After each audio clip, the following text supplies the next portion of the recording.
Alright, ladies and gentlemen, I am going to take you through the Symbaloo Project timeline. I'll give you some instructions on how to log in, and I will also give you instructions on how to find your topics and create your timeline. First and foremost, you should have up your Symbaloo Project timeline document, so you can be viewing that right now.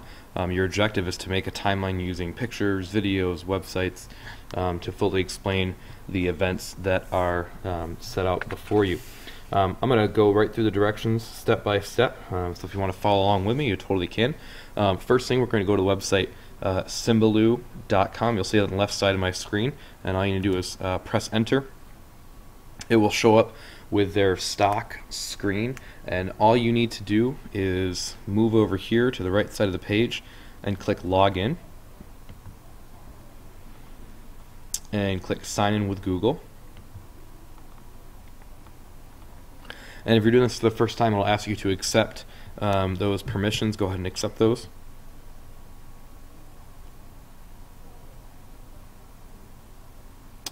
And there you go. You will be up here in the upper right hand corner, logged in, all ready to go. You'll have Home, Online, and Resources tabs. I want you to start a new one, so just click this plus button right in the middle, and it'll pop up with a window. It'll ask you to start creating a web mix, and a web mix is the tool that you're going to use to create your timeline. So I want you to name your web mix your first name, your last name, and then Timeline Project. That's what I want your title to be. Once you've gotten that, you click Add, and it will create a brand new web mix for you. Everything's clear. There's nothing on there right now. We are going to create our first tile, and we are going to do so by clicking on the first tile in the upper left hand corner and clicking create a tile. It'll ask you a few things. Number one, a URL or an address for the website that you're talking about, also a name for the tile, whether you want to show text, colors, icons, or images. I'd prefer if you used images, but if you can find icons that go along with your events, that's totally fine too. We're going to start out with the example that is on the sheet there, and the example is the Declaration of Independence. And here's what I need to do if I'm making this timeline project. I need to take the topic that Mr. Parr set out for us, and I need to research it. And so I'm just going to type in Declaration of Independence. I'm just going to click enter. Now there are tons of categories you can choose from. You'll see 7 there: primary sources, pictures, videos, articles, online encyclopedias like Wikipedia, or games or discussions. I might choose the Declaration of Independence to use my primary source one off of, and so I might type in primary source, or just make sure the link that I'm clicking on is the primary source. Okay, I'm just going to click into this link and see whether that could be something that I might be able to use. And let's see here. Scrolling down, we're going to look across the entire web page that they have there. And it looks like it says the text of the Declaration of Independence. And we'll go right there. And we can see that there are parts of the Declaration of Independence right here. This is a primary source, and that could count as one of your categories. So you are going to copy that link over here into the name of the website, and then you're going to add a name for the title. And if you're looking on your sheet there, you'll notice that there's a very specific way to write down your title. Sometimes it'll make a new title for you. Just go ahead and clear that out. Here's what it has to be. It has to be the year that this event or document happened in. And Declaration of Independence happened in 1776, comma, your topic, which is the Declaration of Independence. We're going to abbreviate it though, like you'll see on your sheet. And then last, we need the category that we used and the abbreviation for that, which is primary source, and that abbreviation is PS. Okay, now you can feel free to add a color to this. Make sure you click show text, or else it won't show up on your web mix.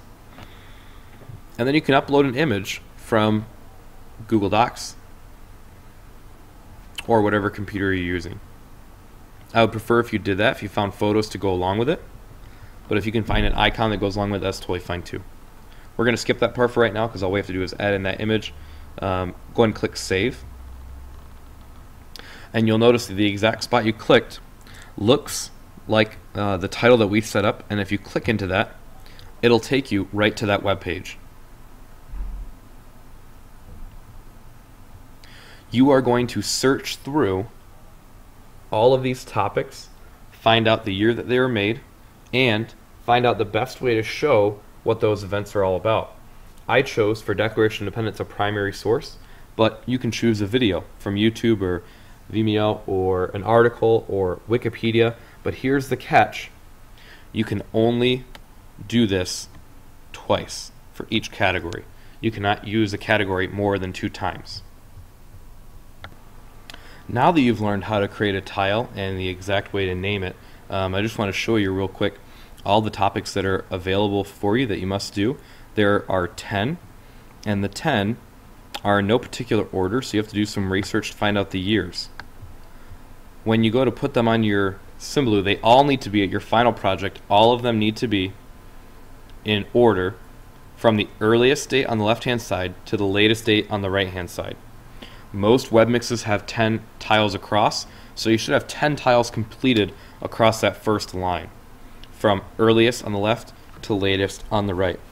Use your abbreviations both for the topics and for the categories, and the year as well that matches up with them. The second part of your project is going to be explaining what you chose and why you chose to do it. You are going to create a Google document,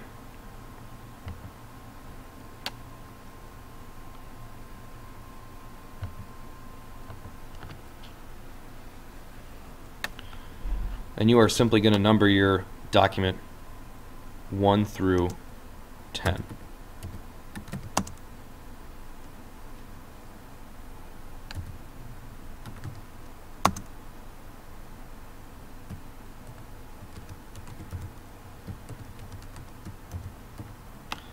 And so on and so forth. For each one, you are going to take your first tile and match it up with number 1, and you are going to give a response for why you chose the category to represent the topic. Here's an example. You might say something like, I chose to use the primary source text for Declaration of Independence because it is important to preserve the original words that were spoken for the separation of our country from England. That could be your response. You could say that I think this video does a great job of explaining this piece of it, but you should have an understanding of what the topic is in order to help you out with this explanation part. You're going to make all 10 of those explanations, and we are simply going to attach it to our Google Classroom page, and I will show you how to do that at a later time. Alright, I think we have gone over how to create a tile. We have gone over how to research, how to find a category. We have actually gone over the explanation as well. And last thing is the points. The points will be 30 points. 10 will be for creating and naming all those 10 tiles. 5 will be from following the directions to only use 2 categories for each in the timeline. 10 points for complete sentences in your explanation for each tile. And 5 points is overall craftsmanship, care, quality product. We're looking for a really well finished product there. All right, this is where I'll leave you. If you have any questions, feel free to ask those questions via email or later on when I'm in class. Thanks.